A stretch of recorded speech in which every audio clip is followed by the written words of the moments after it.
Back আমার প্রথম ব্লগে আপনাদেরকে আমি স্বাগত জানাচ্ছি। আমি মোহাম্মদ মামুনুর রশিদ, বলছি পেশা কৃষক।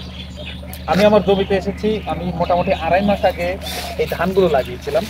মোটামুটি আল্লাহর রহমতে ধানগুলো অনেক পরিপূর্ণ এবং পুষ্ট হয়েছে।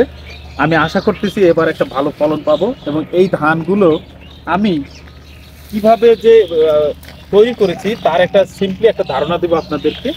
এবং এই ধান কেটে বিক্রি করা হবে এবং নতুন কাপড় চোপড় কিনবো, সেই বিষয় নিয়ে আপনাদের সাথে একটু আলোচনা করব। এবং এই ধানের শুরু থেকে বীজতলা থেকে এবং ধান পাকা পর্যন্ত মোটামুটি একটা ধারণা দেওয়ার চেষ্টা করব।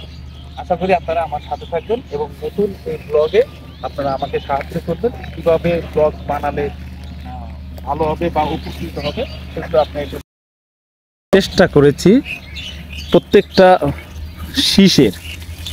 এবং আপনারা দেখতে পাচ্ছেন কি না, এক একটা শীষে মোটামুটি 150 থেকে 200 ধান হয়েছে। এটা আমার স্বপ্নের ফসল। আমি আপনাদেরকে একটা দেখাচ্ছি, মোটামুটি 150 ধান হবে। আমার এই 1 একর জমিতে মোটামুটি চেষ্টা করেছি একটা ভালো ফলন তৈরি করার জন্য। আমি ধানের ভিতরে যে আপনাদেরকে দেখাচ্ছি, এটা আমার স্বপ্নের কষ্টের ফসল। প্রত্যেকটি ধান সন্তানের মতো লালন করেছি এবং কোনো ধানরে অবহেলা করে বা বিভিন্ন কায়দা করে জমিতে সার দিয়েছি, বীজতলা রোপণ করেছি। এইভাবে মোটামুটি একটা ধানের যে একটা মূলত পরিবেশ এবং ধান সম্পর্কে মোটামুটি ধান গবেষণা ইনস্টিটিউট ভালুকা, ওনাদেরকে আমি শরণাপন্ন হয়েছি। ওনারা আমাকে হেল্প করেছেন, প্রথমে বীজ দিয়েছেন, তারপরে ওনারা মোটামুটি একটা ভালো জাতের ধানের একটা কথা বলছেন। এটা বিআর 28 বলে। এই 28 ধানটা মোটামুটি উচ্চ ফলনশীল নয় হলেও মোটামুটি একটা ফলনশীল। আশা করি আপনারা আমাদের সাথে থাকবেন এবং উৎসাহ দিবেন ভিডিওটা কিভাবে করলে বা কী রকমের ভিডিও করলে, বা আমার কোনো ভুল ত্রুটি যদি থাকে আপনারা কমেন্টস অবশ্যই জানাবেন। এই জায়গাটায় একটু ধান পড়ে গেছে। এখানে মোটামুটি সারের যে একটা মানে সারটা মানে বেশি পড়ে গেছে। এখানে কিন্তু লম্বা মোটামুটি আমার কিন্তু দেখেন, আপনারা দেখতে পাচ্ছেন কি না, এটা আমার মোটামুটি সমপর্যায়ে 5 ফিট আকার, 5 ফিটের মতো এটা লম্বা হয়েছে। এই ধানগুলো একটু চিটা হবে, ধানের ফলন এখানে একটু গরমিশে হবে, কারণ সারের পরিমাণটা বেশি বৃদ্ধি পায়। এই যে ধানগুলো আপনারা মানে দেখতে পাচ্ছেন, এই ধানগুলো কত যত্ন সহকারে, কত ত্যাগ তিতিক্ষা, মানে এটার ফসল এই ধানগুলো। আশা করি আপনারা বুঝতে পারতেছেন এবং দেখতে পাচ্ছেন অনেক পরিশ্রম, তারপরে সফলতা। পুরো 1 একর জায়গা একটা ধানের যে আবহাওয়া পরিবেশ সৃষ্টি করেছি। আপনাদের এতক্ষণ ভিডিওতে দেখিয়েছি যে ধানের দক্ষিণ দিকটা, এবার আমরা এসেছি উত্তর দিক।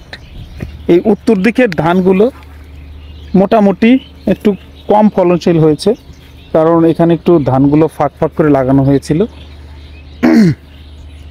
ধানগুলো মোটামুটি ভালো হয়েছে।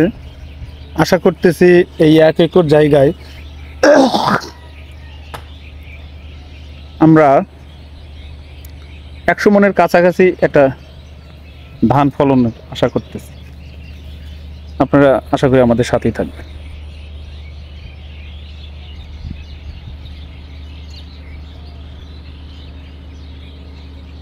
চোখ যত দূর যায় তত দূরই ধান আর ধান, কষ্টের ফসল ধান।